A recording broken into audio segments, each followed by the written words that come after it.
Hi, thanks for tuning in again to my channel. I'm here in the Botanical Garden, and today I will talk about the X2D and the 97X. So I will conclude both cameras together. What is the difference and what are the cool things, the bad things about, and but first I have some impressions for you. Please see here.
Okay, the first difference, what you really can see, is the screen size of both cameras, which are different. The 907 has the 3.2 inch display, and the X2D has the 3.6 inch display, plus a smaller one on the top, where you can see your configuration for the picture. And of course with this one you have also the viewer, which activates when you hide this one, then the viewer is on.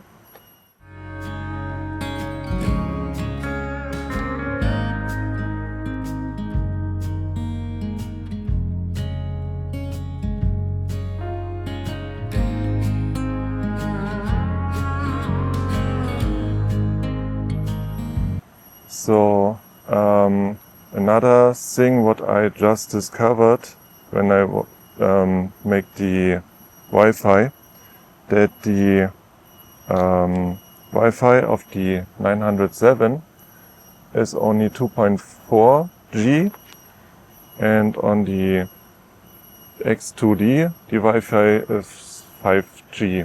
So there's round about the double of the speed of the Wi-Fi.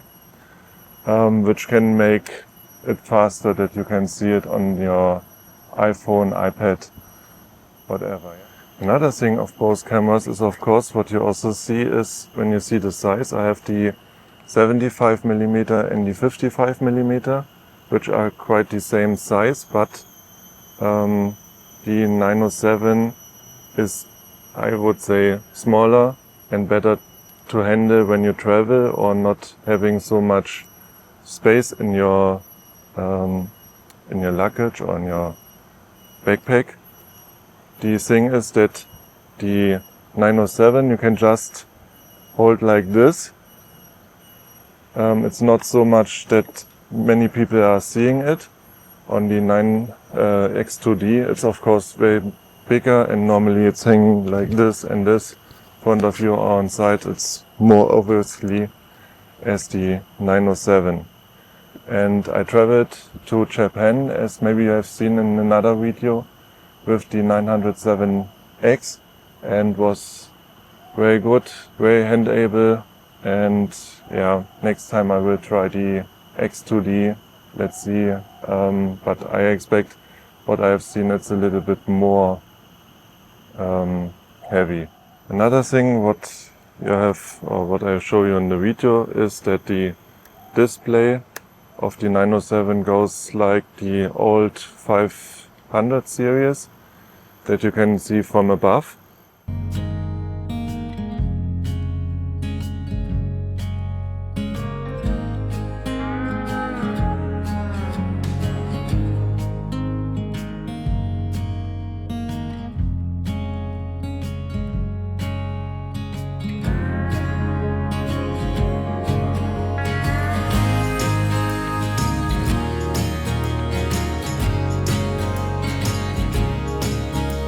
And with the X2D it's only half, but I think it's halfway is already very good to see the screen, but it's easier when you go lower with the other one to see the display.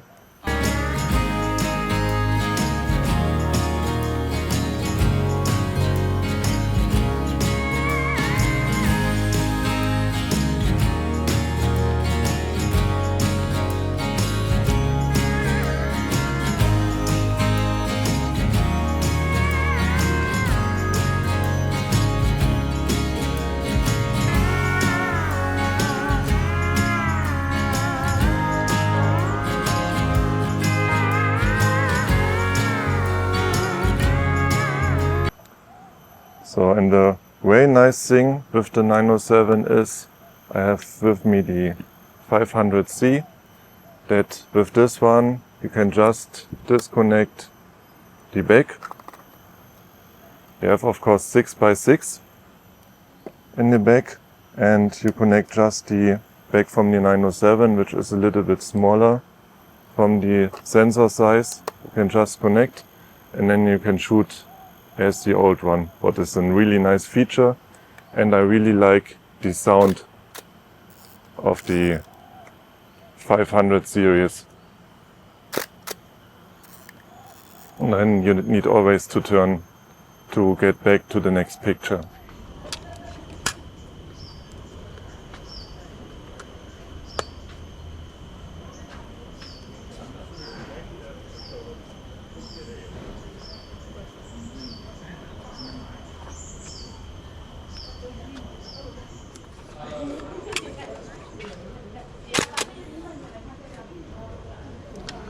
So special.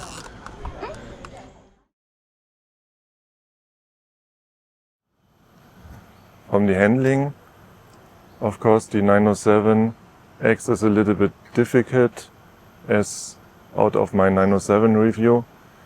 You have only this button to shoot, what is the same position as the old one. And then to change the aperture or the time, you turn here, or when you want then the other one, just press here and then you turn again. What is sometimes, because it's very near, not so easy. But of course you have a joystick, which maybe is easier, but it takes more size and I don't know, it can maybe break. So I decided not to buy the joystick, because then it's also more like the old one, and I love the old one. With the X2D, of course, you have a lot more buttons, which is the ISO value, the aperture in front here, and in the back the time. So you have really fast control over all these things. It's much more easier, of course, to change settings. So the thing is, the 907 don't has a stabilizer inside, so it's only the X2D, and this is a 7 times stabilizer. So normally you expose your pictures with 1 by the focal length, that means 1 by 55 is the exposure time, and this one you can divide 7 times by 2. That means, of course, with the 55 you have 0.8 as the group factor, that means 55 multiplied by 0.8, and this divided then 7 times by 2, then you have your minimum time to exposure, which is a lot. It's around 2.5 seconds. I haven't tested this, but when you have maybe 1 second to try, should be already very good. I will try this next time. So at the end, why I have first decided to buy the 907, because the first one I had the 503CX, what you have seen in maybe my first video. And then I was curious about how this back is functioning with the 503 and how the picture's coming out, because when you maybe only have the effort to buy the back, the 907X back, and then you have maybe at home already in 500 series camera, then you can just use this together. You don't need to buy the lens. And it's really fun to play with this back and then the old camera. So yeah, that was the decision to have this one first. But what I have also seen is that the portrait mode is not so easy to handle as the landscape mode with this one. And that's much more easier with the X2D. And I've seen that the pictures which I have taken with the 907X, there was like 99% in landscape format, and the rest only 1% or less was in portrait mode. So it's not easy to take the portrait mode with this lens.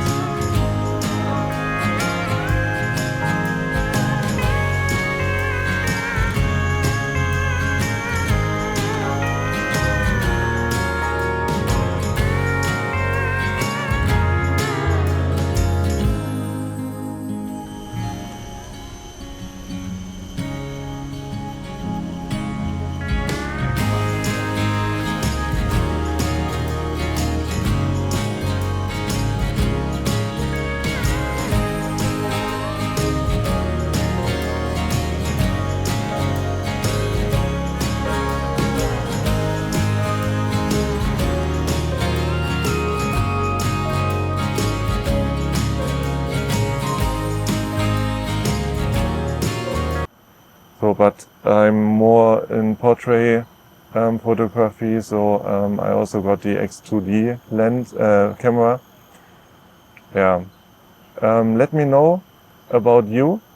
I have seen a lot of comments in my last videos why I've chosen this one or which camera is the better one. Yeah, they are both having their pros and contras, but both having the great sensor and the great lenses which are compatible. So yeah, so thanks for watching.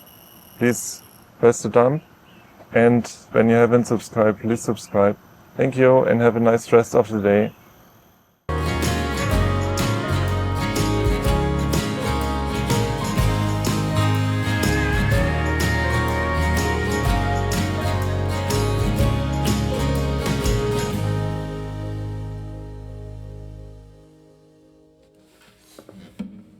Yeah, that's the one.